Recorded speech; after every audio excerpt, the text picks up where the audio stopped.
Pagbasa mula sa unang sulat ni Apostol San Juan.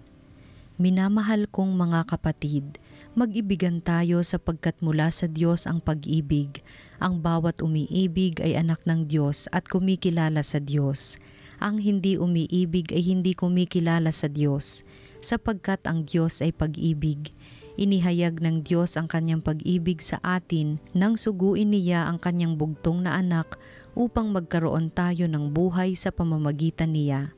Ito ang pag-ibig, hindi sa inibig natin ang Diyos, kundi tayo ang inibig niya at sinugo ang kanyang anak upang maging handog sa ikapagpapatawad ng ating mga kasalanan.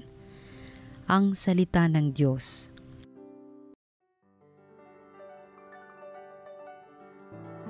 Poon maglilingkod sa iyo tanang bansa nitong mundo.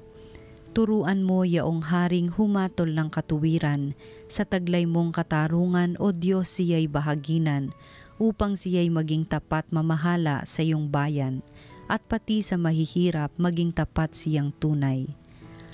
Poon maglilingkod sa iyo tanang bansa nitong mundo.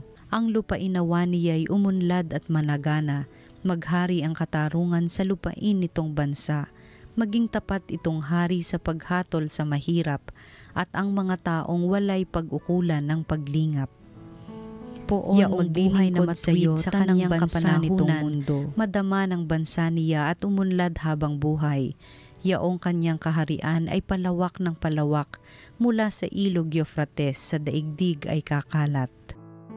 Poon maglilingkod sa iyo tanang bansa nitong mundo. Ang mabuting balita ng Panginoon ayon kay San Marcos. Noong panahong iyon, nakita ni Jesus ang napakaraming tao, nahabag siya sa kanila sapagkat para silang mga tupang walang pastol, at sila'y tinuruan niya ng maraming bagay. Nang dapit hapon na, lumapit sa kanya ang mga alagad at ang sabi, "Ilang ang puok na ito at malapit nang lumubog ang araw. Payaunin na po ninyo ang mga tao sa mga karatignayon at bayan upang makabili ng pagkain." Ngunit sinabi niya, "Kayo ang magbigay sa kanila ng makakain. Bibili po ba kami ng halagang 200 denaryong tinapay upang ipakain sa kanila?" Tanong ng mga alagad, "Ilan ba ang dala ninyong tinapay? Tingnan nga ninyo," wika niya. Pagkatapos tingnan ay kanilang sinabi, 5 po at 2 isda. Iniutos ni Jesus na ang lahat ay umupo ng pulupulutong sa damuhan, kaya't naupo sila ng mandamandaan at 5-50. Kinuha ni Jesus ang 5 tinapay at 2 isda, tumingala sa langit at nagpasalamat sa Diyos. Pinaghati-hati niya ang mga tinapay at ibinigay sa mga alagad upang ipamahagi sa mga tao. At pinaghati-hati niya ang 2 isda at ipinamahagi rin. Ang lahat ay nakakain at nabusog. Nang tipunin ng mga alagad ang lumabis na hati-hating tinapay at isda, nakapuno sila ng 12 bakol. Sa mga nagsikain, 5,000 ang mga lalaki.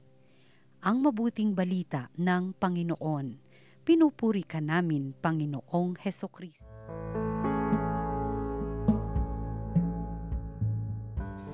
Magandang araw mga minamahal naming kapatid kay Jesus. Ako po si Father Paul Jacome mula sa Archdiocese of Manila. Samahan niyo po tayo at dito naman magnilay tayo muli sa salita ng Diyos, salita ng buhay. Mga minamahal naming kapatid, maligayang Pasko po at mapagpalang bagong taon. Pwede pa rin po tayong bumati. Huwag po nating kalimutan na tayo pa rin po ay nasa panahon ng Kapaskuhan ng Kapanganakan. Kaya nga po, sa huling yugto ng panahong ito, sa pagitan ng kanyang pagpapakita o yung tinatawag nating kapistahan ng kanyang Epiphany at sa pagitan ng pagbibinyag, makikita po natin dito sa napakaraming tagpo, pinapaalala ng Diyos na siya ang Emmanuel, the God who is with us. Marami pa pong maririnig kung paano ipinakilala ng Diyos kung sino talaga siya at ang katotohanan ng kanyang pagparito para makapiling tayo. Pero kapansin-pansin sa pagbasa natin sa araw na ito, ganito siya ipinakilala ni Juan. Inihayag ng Diyos ang kanyang pag-ibig sa atin nang suguin niya ang kanyang bugtong na anak upang magkaroon tayo ng buhay sa pamamagitan niya. At ito ang sanang makita natin. Kamangha-mangha na sabihin na mahal tayo ng Diyos. Kaya lang marami pa rin hindi tumatanggap sa Kanya. Pero mas kamangha-mangha nang pinalawig pa ito ni San Juan ng kanyang pinahayag, ang Diyos ay pag-ibig. God is love, no?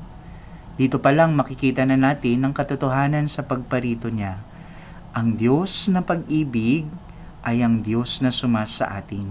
Kaya nga, sinabi rin sa atin, no, ni San Juan sa unang pagbasa, ang bawat umiibig ay anak ng Diyos at kumikilala sa Diyos.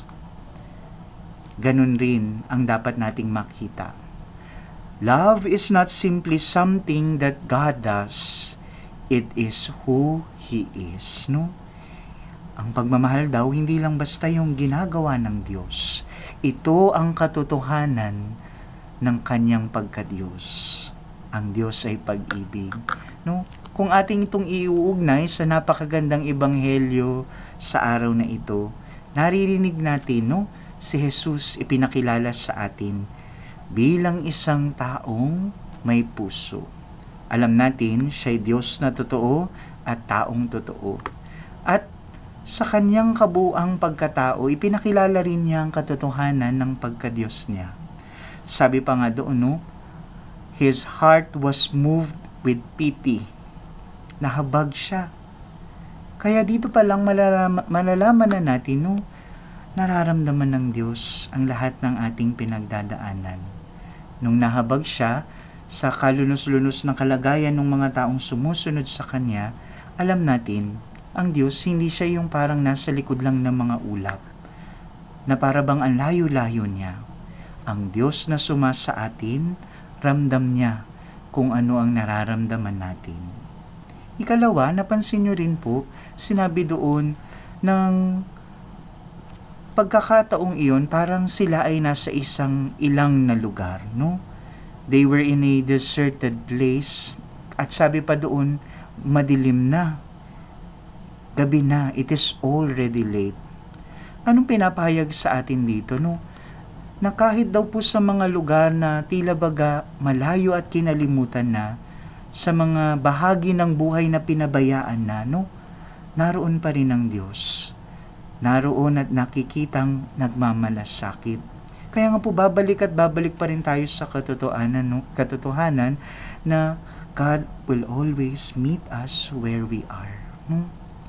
Kahit pa dun sa mga lugar at pagkakataon sa buhay natin na para bang sinukuan na rin natin. Nandun pa rin siya, handang magmalasakit. Kasunod nung tagpo na sinabi doon, no? Na sila'y nasa ilang at maggagabi na, nakita niya yung kalagayan ng mga tao. Sabi niya, bigyan niyo sila ng makakain. No? Hindi siya gumawa ng dahilan. Ang Diyos na pinanalaligan natin, hindi siya gumagawa ng dahilan lang para sabihin, baliwala yung problema mo, may mas malaking problema yung ibang tao. Hindi, ang sabi niya, bigyan niyo sila ng makakain. No? Parang sinasabi sa atin, gawa ng paraan kaysa humanap ka ng 1,000 ibang dahilan para sila'y pabayaan. No? Napakaganda pong paalala sa atin na sa kabila daw po ng napakarami nating alalahanin sa harapan ng isang tao o ng isang kakilala nating nangangailangan, kung kayang tugunan, bakit ipagpapabukas pa? Pero hindi pa natapos doon.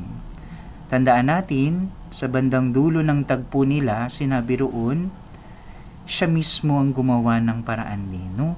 Nang may nagmalasakit, nagdala sa kanya ng tinapay at isda, doon nagsimula ang napakagandang himala, no? At ang pinagmulan ay ang Diyos.